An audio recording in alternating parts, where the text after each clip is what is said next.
So everybody, we are live. Three questions. Obviously, we had interest rates hikes come up yesterday. Let me put this one into. Yeah, we had the interest rate went up 0.5% yesterday. This question came in today with rates going up again. Am I better off waiting to purchase a property and for the market to drop some more, or if I like a house, should I go for it? I think it's a super subjective question and definitely a case by case basis. I think that if there's a property that you love on the market right now, and depending on where it's priced, like, is it priced too high? Is it priced kind of relative to where it should be in this current market? So it's factored in, a drop from the peak of February, March. Has it been on the market for a little bit of time? Are you able to negotiate on that property if it has been? And it checks all your boxes, then I would say, maybe it's a good opportunity to get a property that you love. What can prices drop some more? Of course they can. There's no chance that they're going to drop more. I mean, we've seen things level out over the last few months, but still, yeah, there could be some room for things to go down, especially as rates go up. However, there also could be the chance that if this property gets snapped up, are you going to be able to find the same level of property in a few months from now? So even though if prices go down, are you still going to be able to find that same property in a few months from now? And are you going to lose out on a property that you absolutely love, like right now? So I think it's definitely a subjective thing right now. And the other thing to consider too is maybe you can start to negotiate. Maybe you can try to negotiate kind of like a little bit more off the price if it's been sitting for a while as well. And then you're kind of building in a bit of a drop with the price that you can negotiate. So definitely a case by case basis.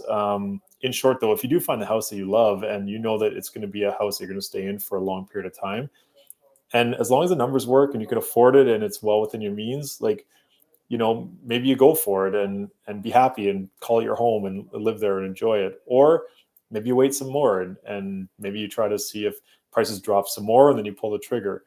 I think two things that really come to mind right now is, number one, no one knows where the bottom is. No one knows when that time's going to come. No one can predict it. I know everyone's guesstimating, and that's fine, but nobody really has a crystal ball. And I think that Richard Robbins, who's a really awesome coach in the real estate world, he says you never know where the bottom is until it's already gone. So that's one thing I think to consider. And now that we've seen prices kind of hover, especially in Toronto, kind of hover at that 1.1 million range, that's where we've been since July. I don't know if this extra little bump is going to make a difference there, but definitely something to consider. Also, too, I do find that it is easier to negotiate as prices are coming down versus when they're going up. So if that bottom happens and now all of a sudden buyers are waiting and then they all come to the market, I mean, buyers are still out there. I think everyone's just kind of being patient as they should. And I think that if everyone's like, okay, it's time to start buying again, and all of a sudden we see some activity and prices keep moving, we never know. It's a long answer, long-winded answer, but if there's something that you love on the market and you feel the price point's right for you and it's an affordable price point, then maybe you're better off going for it than waiting. But that's up to you, and definitely a case by case basis for all the reasons that we talked about.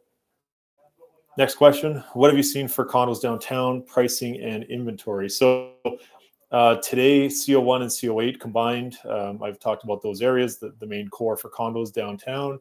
We've seen there's over 1,200 listings right now, and about over 900 of them are under $1 million, and a pretty decent amount of one bedrooms and two bedrooms in that range. So yeah, we're seeing a really good amount of inventory right now. Pricing decent. I would say on average we're somewhere in the $1,000 a square foot range. I have seen some properties at 900. I've seen some properties at 12, 13, 1400 a square foot. Really building dependent, location dependent, of course, like where you are relative to the downtown area. Those cores are like the CO1 and CO8 are the two main cores, but I'm talking relevant to, like, are you King West, are you City Place, Liberty Village, that kind of stuff, or are you East, St. Lawrence Market, that kind of stuff. So yeah, definitely there's a ton of inventory out there and prices are kind of hovering at where they're at. So yeah, if you are looking for a condo, depending on your price point, depending on your budget, you do have time to go out there, shop, take a look around, see some different options. And I think that's great. I think it's a good thing to have, the patience to be able to walk around and take a look at different buildings, different units, different options. So yeah, definitely there's inventory out there. Sales way down, but inventory is way up. Next question. I'm planning on selling, then purchasing. What should the timing look like? These days, definitely recommend selling first. Know what you're going to be able to go shopping with. So just like going to the mall, knowing what's in your wallet before you go buy a pair of shoes. Like, know what you have in your wallet before you go shopping.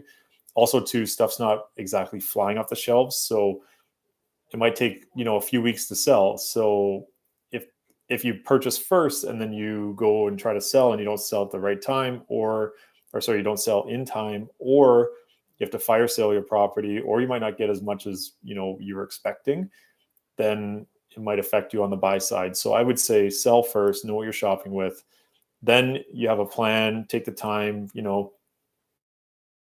go shopping and try to, I mean, from a timing standpoint, you're going to want to close on a sale and then the purchase, depending on, if you have a place to live. If you need the money from the sale for the purchase, then typically you're going to want to close on one and then the other. But I mean, you can bridge and all that stuff. That's something to discuss with your mortgage broker, if it's an option, of course. But yeah, I would say sell first, know what you're shopping with, and then go buying. Um, but do it in that order. And also, too, if you're purchasing a place that has a tenant in there and you have to give them sufficient notice and they agree to move out and all that stuff, then you're going to want to plan for that too on the closing as well. So you're going to want to try to line up the closings as best you can, but at the same time, make sure you sell first. Let's go with that right now in this kind of market, in this environment. 8 months ago, I would have said, or 9 months ago in February, purchase first, because it was a lot more difficult to purchase, a lot easier to sell. We did see that transition, and now we're definitely sell first and then buy, so you know what you're shopping with.